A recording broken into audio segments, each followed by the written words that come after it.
There's growing concern about what might happen in terms of Taiwan and China. China has been carrying out military exercises around the, well, some would call it a nation. Well, I won't delve too much into the one China policy.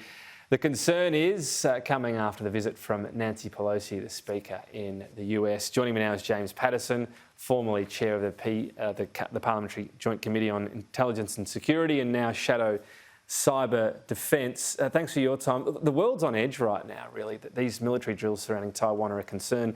Do we have to sit back and wonder if the Pelosi visit was worth it? Look, it's not really a matter for us to judge in a sense, Tom. I mean, the Taiwanese government made a decision to invite the Speaker of the House to visit and decided to host her, and she decided to travel.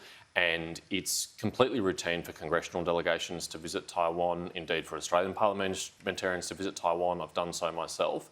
Yes, the Speaker is a more senior political figure in the US, but that's not without precedent either. In 1997, Newt Gingrich visited. So it's not really Australia's place to dictate either to Taiwan or to the Speaker what they can do.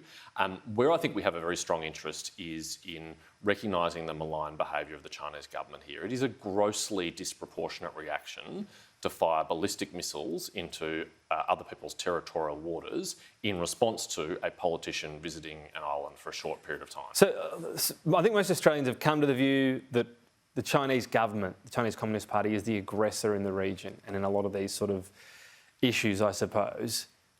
But they still want us to try to help figure out a path back to peace, us being Australia in concert with the US. Does that involve us almost being the bigger person in the room, figuring out an olive branch without obviously conceding anything or being weak, but trying to figure out how to offer that olive branch to China? One thing which I'd really congratulate the new government on is that they haven't taken any backward steps on the policy settings that we put in place, and they've been very clear in their public communications that they're unwilling to do so, and that's absolutely the right approach, because otherwise the signal that would send to the Chinese government is that the economic coercion and the other threats they've made against Australia are successful, and that would paradoxically just make sure we got even more of it, not less of it. So I think it'd be a real mistake to offer kind of any olive branch in that sense, which is a tangible policy concession. That would be a very dangerous thing to do. And I don't think the government will do that, and I hope they don't do that. What we can do to discourage this behaviour from the Chinese government in conjunction with our allies, like-minded countries in the region, like Japan and the United States, India and others, is to be as strong as possible and to be as united as possible to demonstrate that it is just not worth China's efforts to behave this way. Andrew Hastie described Australia as in the gun if there were an invasion of Taiwan. What does that mean? Well, it just means that it would be extraordinarily damaging for Australia's national interests, regardless of whether or not we participated, and that's a hypothetical question. But if it were to occur, no matter how it occurred, it would be detrimental to Australia's interests. But in the gun almost sounds like we're in the firing line. This is a long way away. We're not going to be directly involved in this, or are we, do you think, in terms of a threat to our actual shores? As you can imagine, Tom, I can't, and it'll be irresponsible to speculate on hypothetical outcomes. But I think the point that Andrew's making, which I completely agree with, is that it's not in our interest if this were to happen. That's why the consistent bipartisan policy of the Australian government for decades has been that we support the status quo, that we're opposed to any unilateral changes to the status quo, and that we're particularly opposed to any changes to that status quo that occur by force.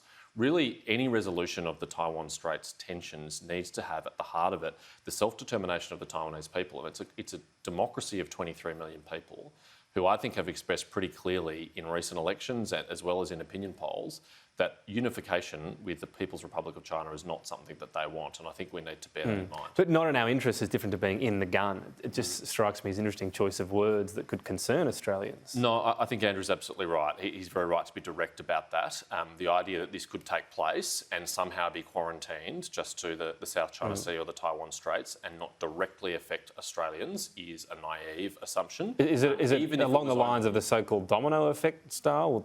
First Taiwan, next Australia? Or? Yeah, Tom, as I said, it would be irresponsible for me to publicly speculate about a hypothetical scenario, but our interests are very clearly tied with the interest of stability and the status quo in the Taiwan. The Defence Strategic Review that's going to go on in the mix seems to be prioritising capability, in particular around submarines, earlier, even if that means some of the local build doesn't happen. Is that the right call?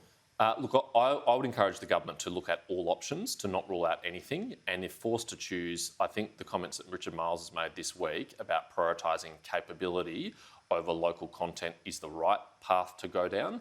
Of course, that's the most important thing when we're talking about the acquisition of defence capabilities, is when we can get it and actually achieving it rather than having it made here. Okay, so backing him on that. Just finally, you've been to Taiwan before. Things have changed a bit since then. Would you go back? It's perfectly consistent with our One China policy for members of Parliament who are not part of the executive to visit Taiwan, and I did so as a capacity as a backbencher, as a parliamentarian.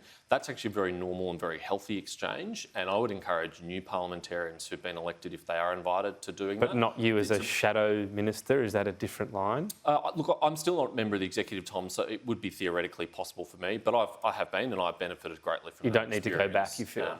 But I think it is important for new parliamentarians to go. If you were invited again, though, would you go back? Yeah, I would contemplate it depending on the circumstances. Okay. James Paterson, got to leave it there. Thank you.